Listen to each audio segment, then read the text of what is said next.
विकास की आड़ में कर्जदार बना दिया। जो कांग्रेस 66 सालों में नहीं कर सकी, बीजेपी ने 10 सालों में कर दिया। उम्मीद पाले बैठे हैं कि विकास होगा, 400 पार के बाद सत्यानाश होगा। जी, मेरा नाम मुकेश पाल है। अभी सुप्रीम कोर्ट और हाई कोर्ट के 21 पूर्व जजों ने सीजेआई चीफ जस्टिस डीवाई को पत्र लिखा है और अपनी चिंता जाहिर किया है। उसमें जिक्र किया है कि न्यायिक प्रणाली को खतरा है, उस पर अनुचित दबाव बनाया जा रहा है और जनता का विश्वास न्यायिक प्रणाली से हटता जा रहा है, समाप्त होता जा रहा है। पूर्व जज हैं जिन्होंने अपनी चिंता जाहिर किया है कि देश को लेकर एक बहुत बड़ा खतरा है। आप समझ सकते हैं कि जब पूर्व जज जो हाई कोर्ट और सुप्रीम कोर्ट के हैं, उन्होंने ऐसी चिंता जाहिर किया है, तो आप लोग खुद समझ सकते हैं कि देश की तानाशाह सरकार क्या करना चाहती है।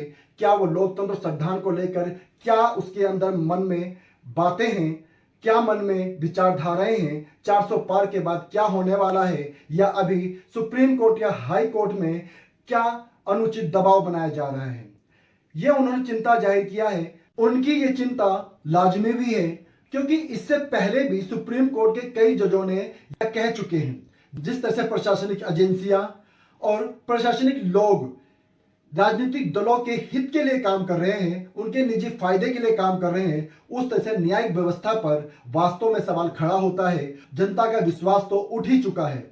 जैसा कि आप सभी लोग आजकल के सोशल मीडिया पर देख ही रहे हैं, ईडी, सीबीआई और न्यायपालिका को कितने बड़े मजाकिया क्लिप बनाई जा रही है, जो कि लोकतंत्र के लिए बिल्कुल ठीक नहीं है। ये वही डीवाई चंद्रचूड़ हैं जिन्होंने इलेक्टोरल बॉन्ड को गैर कानूनी घोषित किया था और एसबीआई को फटकार लगाया था कि इसकी जवाबदेही दें और इसके नामों को उजागर करें और बताएं कि कौन कौन लोग इसमें शामिल हैं। आज ये सुप्रीम कोर्ट और हाई कोर्ट के जजों की चिंता लाजिमी है। इसके लिए कई कई नियम बदलने होंगे, संविधान में संशोधन करना होगा और बहुत सारे काम करने।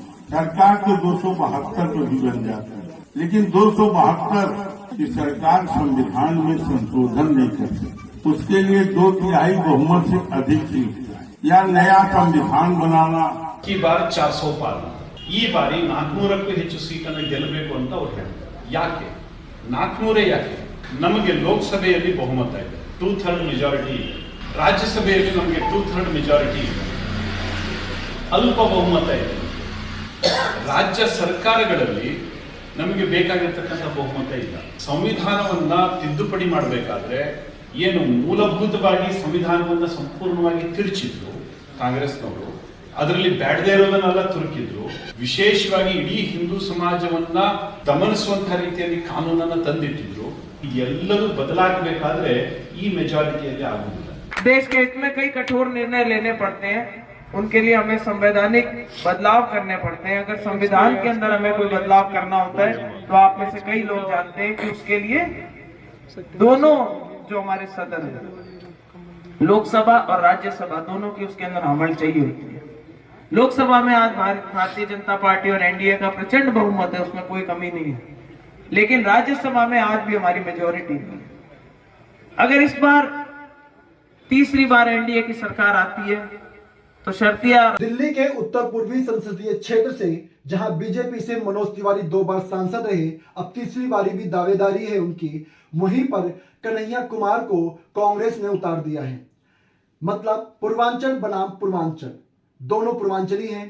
जबकि मनोज तिवारी एक सिंगर हैं, एक गायक हैं, और जबकि कन्हैया कुमार एक हाईली शिक्षित व्यक्ति हैं, पीएचडी किए हुए हैं, जिन्होंने अपनी समझदारी का कई बार परिचय दिया है।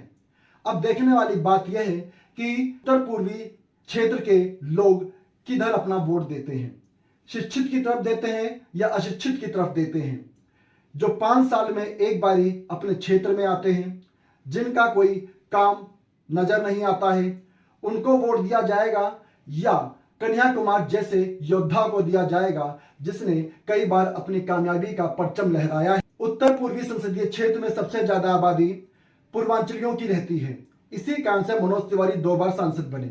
इस बार कांटे की टक्कर होना पूरी तरह से संभव है। यहां पर मुस्लिम आबादी 21% लोग रहते हैं। अब ये धार्मिक ध्रुवीकरण को भी जोड़ दिया जा सकता है इस राजनीति में देखना होगा कि चुनाव में क्या होने वाला है। जय हिंद, भारत माता की।